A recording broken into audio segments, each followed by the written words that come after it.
Once upon a time, in the mysterious lands of ancient Europe, there lived a group of people known as the Slavs. They were a fascinating ethnic group, united by their shared culture and the languages they spoke, which we now call the Slavic languages.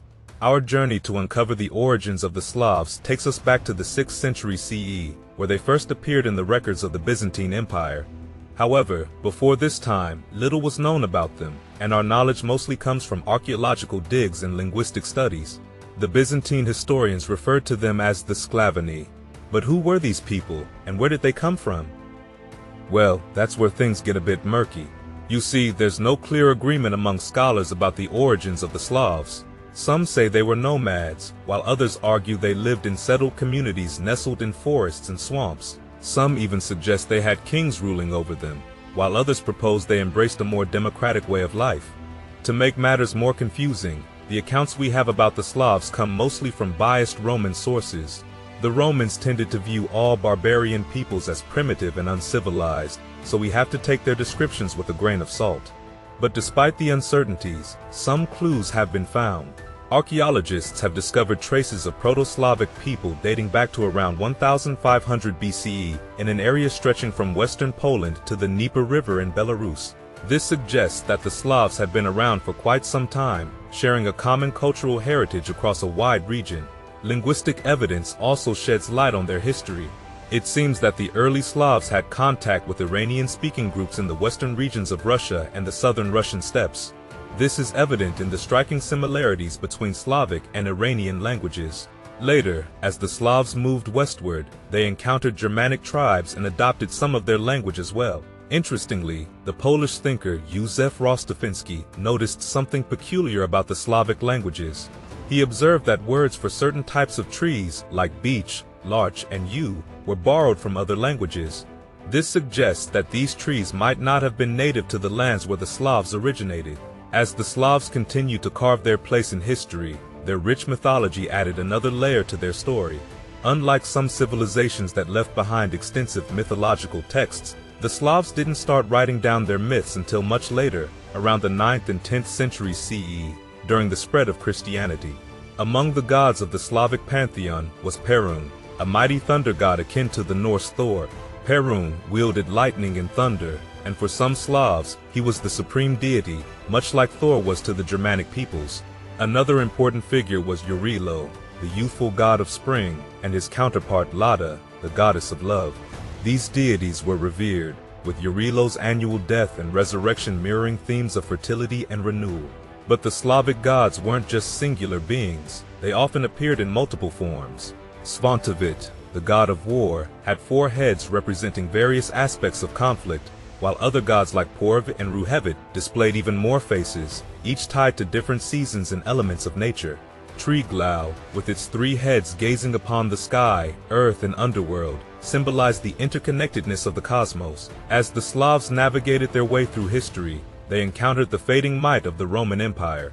In the tumultuous aftermath of the fall of the Hunnic Empire in the 5th century CE, the Balkans became a battleground for various groups seeking dominance. Amidst this chaos, the Slavs emerged as a formidable force. Roman attempts to contain the Slavs proved challenging, with military campaigns launched between 531 and 534 CE. The Slavs, however, pressed on, ravaging settlements and making incursions towards Thessalonica. Their ambitions were only halted by the intervention of the Roman army led by Germanus.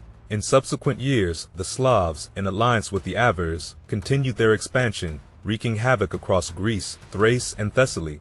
Despite Roman efforts to placate the Avars with gold, the Slavs remained undeterred, even launching a daring assault on Constantinople in 585 CE. But it wasn't until the 9th century CE that the Byzantines managed to expel the Slavs from Greece, marking the end of their occupation. By then, the Slavs had firmly entrenched themselves in the Balkans and beyond, leaving an indelible mark on the Eastern Europe. As the Middle Ages dawned upon Europe, the Slavs found themselves occupying vast swathes of land, paving the way for the emergence of numerous independent Slavic states. From the 10th century CE onward, a fascinating process unfolded, a gradual divergence of their cultures. This cultural evolution gave rise to a fascinating array of closely related yet distinct languages, all belonging to the Slavic branch of the vast Indo-European language family. Imagine a tapestry woven with threads of Bulgarian, Czech, Croatian, Polish, Serbian, Slovak, Russian, and many others, each possessing its own unique nuances and intricacies. Despite their linguistic diversity, these Slavic languages share common roots, reflecting the rich tapestry of Slavic history and heritage. From the sun-kissed shores of the Adriatic to the snow-capped peaks of the Carpathian Mountains, the echoes of these languages resonate across vast stretches of Central and Eastern Europe, reaching as far as the boundless expanse of Russia. As the Middle Ages unfolded, the Slavic peoples occupied vast territories, fostering the growth of numerous independent Slavic states. From the 10th century CE onward, these lands witnessed a gradual cultural divergence among the Slavs, leading to the development of distinct Slavic languages. The process of cultural divergence was influenced by various factors, including geographical isolation, political fragmentation, and interactions with neighboring cultures. As Slavic communities spread across Central and Eastern Europe, they encountered different environments, traditions, and influences, which gradually shaped their cultural identities. In the West, the Slavs encountered the Germanic and Latin-speaking peoples, leading to the adoption of loanwords and cultural practices. This interaction contributed to the development of languages such as Polish, Czech, and Slovak, which exhibit a strong influence from Germanic and Latin languages. In the South, the Slavs interacted with the Byzantine Empire and the influence of Orthodox Christianity. This influence is evident in languages such as Bulgarian and Serbian, which adopted elements of Byzantine culture and the Cyrillic script. To the east, the Slavs came into contact with the Finno-Ugric peoples and the nomadic tribes of the Eurasian steppe. This interaction influenced languages such as Russian, Ukrainian, and Belarusian, which adopted loanwords and cultural elements from these neighboring groups.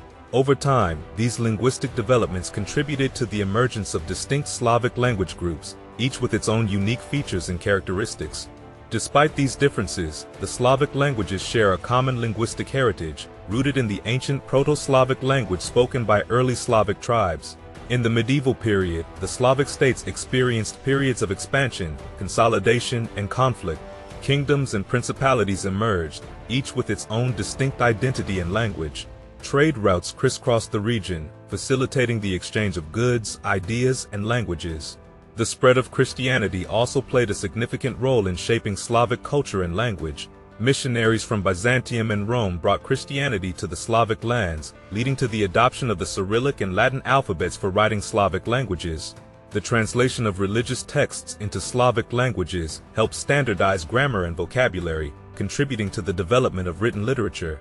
In the 9th century CE, the Cyrillic alphabet was created by the Byzantine brothers Cyril and Methodius for the purpose of translating religious texts into the Slavic languages. This alphabet became the basis for writing many Slavic languages, including Russian, Bulgarian, Serbian, and Ukrainian. During the Middle Ages, powerful states such as the Kievan Rus, the Kingdom of Poland, and the Grand Duchy of Lithuania emerged as major political and cultural centers. These states played a crucial role in the spread and standardization of Slavic languages, as well as the development of literature, art, and education. Today, the Slavic languages continue to thrive, spoken by millions of people across Central and Eastern Europe.